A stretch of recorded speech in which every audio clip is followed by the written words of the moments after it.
surah Al-Qamar, surah yang ke-54. Assalamualaikum warahmatullahi wabarakatuh. Muslimin muslimat yang dirahmati Allah sekalian, surah yang akan kita bicarakan hari ini adalah surah Al-Qamar, surah yang ke-54, mengandungi 55 ayat, diturunkan di Mekah, berada pada juzuk yang ke-27. Secara umumnya, surah ini menceritakan tentang hari kiamat yang akan berlaku dan pengajaran terhadap kisah-kisah umat yang terdahulu yang memusuhi para nabi. Dalam surah ini kita dapat lihat ia berbentuk ayat-ayat yang pendek beserta sajak ataupun rima akhirnya yang berentak memberikan satu bentuk ketukan ataupun satu signifikan kepada jiwa pembaca. Kalau kita tengok, Allah Ta'ala memulakan surah ini dengan mengatakan iqtarabatis sa'atu wansyaqqal qamar. Sesungguhnya hari kiamat telah dekat dan telah terbelahlah bulan. Wa in yarau ayatan yu'ridu wa yaqulu sihrun mustamir. Dan orang munafik, orang musyrikin itu kalau mereka melihat suatu mukjizat, satu tanda kebesaran Allah Ta'ala, mereka berpaling ingkar lalu mengatakan ini adalah suatu sihir yang terus-menerus berlaku. Mari kita tengok peristiwa terbelahnya bulan. Peristiwa terbelahnya bulan ini berlaku pada 5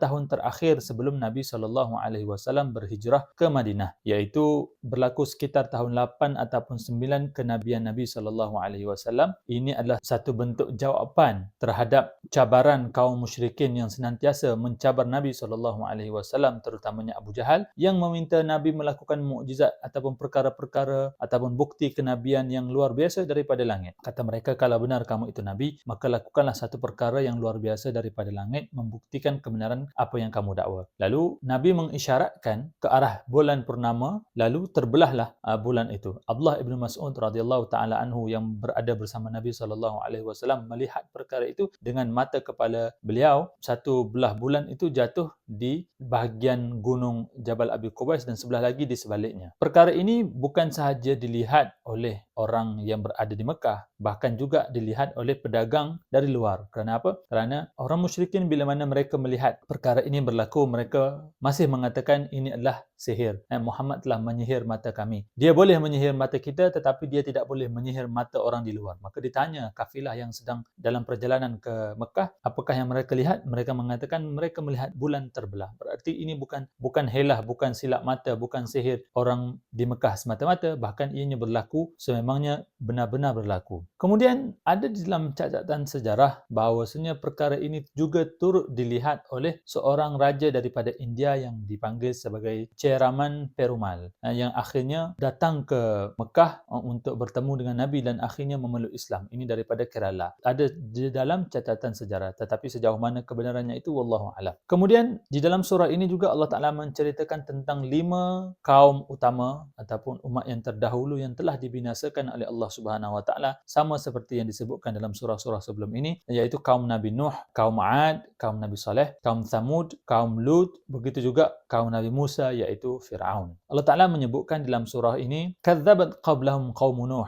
Umat yang sebelum daripada mereka ini, musyrikin Quraisy ini, iaitu kaum Nabi Nuh, itu telah mendustakan utusan kami iaitu Nabi Nuh, lalu mengatakan bahawasanya baginda itu adalah seorang yang gila dan telah diancam. Lalu Nabi Nuh berdoa kepada Allah Subhanahu Wa Ta'ala, dan Allah Ta'ala mengatakan fafatahna abwabas sama, lalu kami buka pintu langit, lalu jatuhlah mencurah-curah hujan yang lebat. Wa fajjarnal arda uyuna, dan juga kami keluarkan daripada bumi itu mata-mata air, lalu bertemulah air daripada atas dan daripada bawah sehingga menjadi suatu perkara yang telah ditetapkan, iaitu banjir yang besar. Dan kami bawa Nabi Nuh itu beserta pengikut-pengikutnya itu di atas bahtera yang dibina ke suatu tempat yang telah ditetapkan oleh Allah Subhanahu Wa Taala, dan kami tinggalkan orang yang tidak ingin naik ke atas bahtera itu sebagai satu tanda pengajaran kepada umat yang akan datang. Kemudian Allah Taala juga menyebutkan kaum Ad, kadzabat Adun fakaifa kana azabi wa nukur. Allah Taala mengatakan sesungguhnya kaum Ad itu telah kami hantarkan kepada mereka angin ribut yang kencang, rihan sarsaram fi yaumi nahsim mustamir. Angin ribut yang kencang pada hari nahas yang berlanjutan, yang menumbangkan, yang menjatuhkan manusia jatuh bergelimpangan seolah-olah mereka itu seperti batang kurma yang bergelimpangan. Begitu juga Allah Ta'ala menyebutkan seterusnya kaum Thamud yang telah mendustakan Nabi Saleh. Mereka mengatakan Nabi Saleh ini adalah seorang Nabi yang gila, maka tidak sepatutnya wahyu itu turun turun kepada orang yang gila.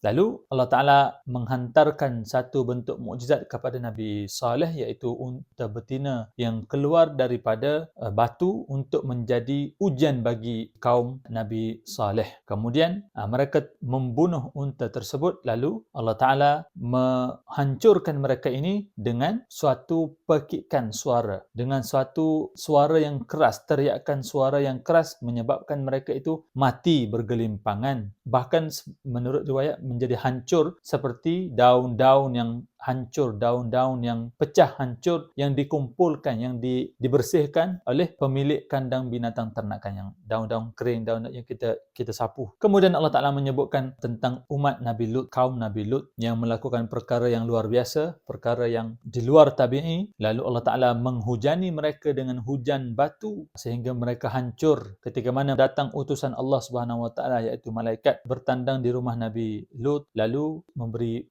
peringatan kepada Nabi Lut, dan akhirnya mereka itu menuntut daripada Nabi Lut untuk diberikan kepada mereka dua tetamu ini untuk mereka melakukan perkara yang luar tabi'i yang mereka senantiasa lakukan ini, iaitu berlaku pada waktu subuh. Allah Ta'ala mengatakan walaqad sabbahahum bukratan azabun mustaqir, sesungguhnya mereka telah ditimpa dengan azab yang kekal pada waktu pagi. Di dalam surah lain menyebutkan alaysa subhu biqarib, tidakkah waktu subuh itu sangat dekat, kerana mereka melakukan perkara itu pada waktu malam. Kemudian Allah Ta'ala juga menyebutkan tentang kaum Nabi Musa, iaitu Fir'aun, yang telah mendustakan segala mukjizat Nabi Musa alaihissalam dan juga mendustakan Allah Subhanahu Wa Ta'ala. Lalu Allah Ta'ala menimpakan kepada mereka azab yang begitu seksa sebagai satu bentuk pengajaran daripada umat akhir zaman. Lalu Allah Ta'ala bertanya kepada musyrikin Quraisy, akuffarukum khairum min ulaikum, apakah kamu ini, orang-orang kafir kamu ini, daripada umat-umat yang telah dibinasakan sebelum ini? Dari sudut kekuatan, apakah kamu lebih kuat daripada mereka? Dari sudut kekayaan, apakah kamu lebih kaya daripada mereka? Dari sudut kehandalan,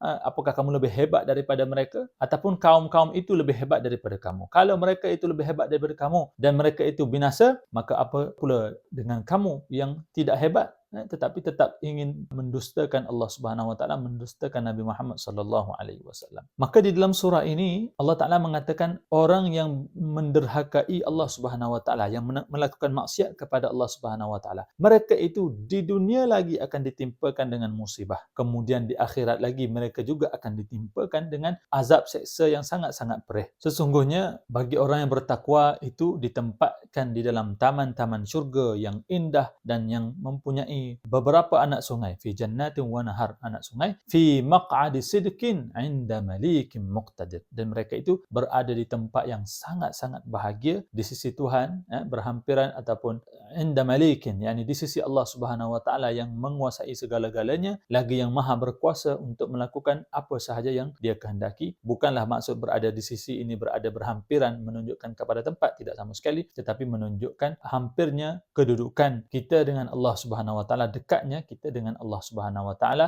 dari sudut maknawi, bukan dari sudut hissi ataupun secara literalnya, tidak. Mudah-mudahan ini memberi peringatan kepada kita dan memberi satu ilmu baru kepada kita untuk senantiasa kita menghambakan diri kepada Allah Subhanahu Wa Taala, tunduk dan patuh terhadap segala macam suruhan Allah Subhanahu Wa Taala. Mudah-mudahan memberi manfaat kepada kita di dunia dan di akhirat. Wabillahil hidayati wat taufik. Wassalamualaikum warahmatullahi wabarakatuh.